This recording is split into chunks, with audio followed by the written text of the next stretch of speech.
บทหัดแต่งตัวจริงอธิบายและพิสูจน์คำสุภาษิตที่ว่าได้กินมากอย่าลืมผู้ปลูกได้มีความสุขอย่าลืมผู้กระทำมวลมนุษย์ที่ดำรงชีวิตอยู่บนนาโลกนี้ได้มีอยู่มีกินอย่างอิ่มน้ำสำราญและมีความสุขความสบายได้สมใช้วัตถุสิ่งของต่างๆส่วนหลายแล้วแม่นเกิดมาจากการออกแรงงานและหัวคิดประดิษฐ์สร้างของคนหุ่นก้อนฉะนั้นพวกเขาเป็นคนเกิดใหม่ใหญ่รุ่นต้องมีความกตัญญูรู้บุญคุณของคนหุ่นก้อนดังคำสุภาษิตที่ว่าได้กินมากอย่าลืมผู้ปลูกได้มีความสุขอย่าลืมผู้กระทำแม่นแล้วต้นไม้ที่ให้มากโดยเฉพาะแม่นมากไม้ที่อยู่ในหัวในสวนหรือในบ้านเช่นว่ามักม่วงมักมี่มักพร้าวส่วนหลายล้วนแล้วแต่มีผู้ปลูกผู้ฝังผ่านการบัวระบัดรักษาเป็นเวลาหลายฟ้าหลายปีจึงจะได้กินมากดังนั้นเมื่อเฮาได้กินแล้วก็บ่ควรลืมผู้ปลูกควรบัวระบัดปกปักรักษาเช่นว่า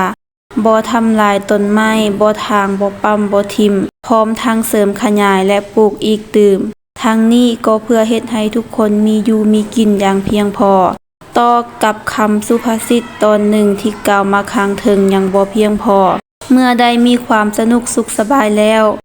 ก็บ่ลืมบุญคุณผู้ที่ได้สั่งสอนมาก่อนเป็นต้นแม่นมนุษย์เฮาในปัจจุบันนี้ทุกคนแม่นมีความสุขสบายปราศจากศึกเสือเหนือใต้ทุกคนแม่นอยู่ทางทำมาหากินและไปมาสะดวกสบายทั้งมีความเบิกบานม่วนซื่นสิ่งที่กล่าวมานั้นล้วนแล้วแต่ได้มาจากการกระทำและหัวคิดประดิษฐ์สร้างของคนหุ่นก้อนนั่นก็คือบรรพบุรุษเฮาในสมัยโบราณเช่นว่าเจ้าฟ้างุ่มเจ้าไสยเศรษฐาธิราชเจ้าสุริยวงศาและผู้อื่นๆพร้อมนั้นก็ยังมีวิรชนสีทองและผู้อื่นๆบุคคลที่กล่าวมานั้นล้วนแต่แม่นผู้ที่มีความจงรักภักดีต่อประเทศชาติต่อประชาชนมีน้ำใจรักบ้านเกิดเมืองนอน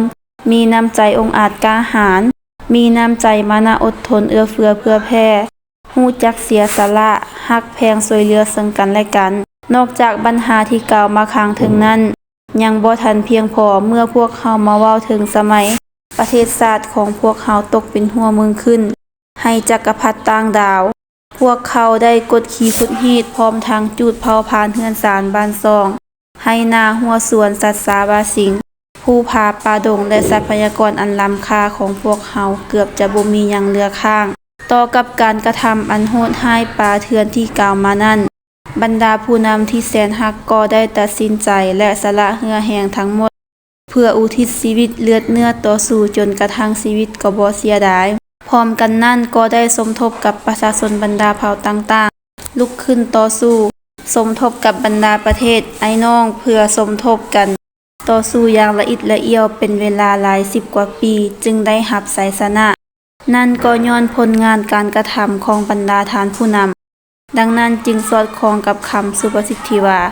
ค่าของคนอยู่ที่ผลของงานผลของงานอยู่ที่การกระทำฉะนั้นพวกเราต้องรู้จักบุญคุณของเพิ่นนอกจากปัญหาที่กล่าวมานั้นยังบ่ทันสมบูรณ์พวกเราเกิดมาเป็นคนฮู้ปากฮู้เว้าฮู้เฮ็ดเวียกเฮือนการสานและมีความรู้ความสามารถมีทัศนคุณสมบัติอันดีงามนั้นก็ล้วนแล้วแต่ได้มาจากการศึกษาอบรมบ่มสอนของพ่อแม่และครูบาอาจารย์ดังคำสุภาษิตที่ว่าบุญคุณพ่อแม่นี้นักเกิงธรณีไผผู้ยำแยงนบหากสิดีเมื่อหน้าหรือว่าบ่อนใดมีคู่บ่อนนั้นมีแสงสว่างกงกันข้ามคนหุ่นหลังถ้าบ่ฮู้จักบุญคุณของคนหุ่นก่อนแล้วจะเฮ็ดให้สังคมและประเทศชาติไปสู่ความมืดมัวฉะนั้นพวกเฮาเกิดมาเป็นคนลาวที่อยู่ในพื้นแผ่นดินลาวต้องรู้จักฮักหอมถิ่นฐานบ้านเกิดและรู้จักบุญคุณของผู้ที่กระทำมาก่อนนั่นก็ต้องระลึกบุญคุณทำเฮียนเอาคุณงามความดีและเอาเป็นแบบอย่างที่ดีของคนหุ่นก่อนมีการช่วยเหลือและเบิ่งแยงผู้กินเบียบำนาญหรือผู้เฒ่าผู้แก่ผ่านการอธิบายและพิสูจน์คำสุภาษิตที่กล่าวมานั้นพวกเขาอาจเว้าได้ว่าความสำคัญ ความกตัญญูรู้บุญคุณแม่นสิ่งที่ประเสริฐและจบงามของคนรุ่นหลัง ควรจะระลึกบุญคุณของคนรุ่นก่อน ฉะนั้นพวกเราเป็นนักเรียนควรฝึกฝนตนเองให้กลายเป็นคนรู้ผู้ดี และพร้อมนั้นก็ขอรำเรียนเอาแต่สิ่งที่ดีงามของคนรุ่นก่อน มาพันขยายสืบไปและจะขอเคารพนับถือรู้บุญคุณมายังพ่อแม่ครูอาจารย์ และขอจะลึกคุณงามความดีของบรรพบุรุษไว้ตลอดไป คัดจากปึมบทแต่งตัวจริงของอาจารย์เสี่ยวสวัสดิ์สิทธิโสม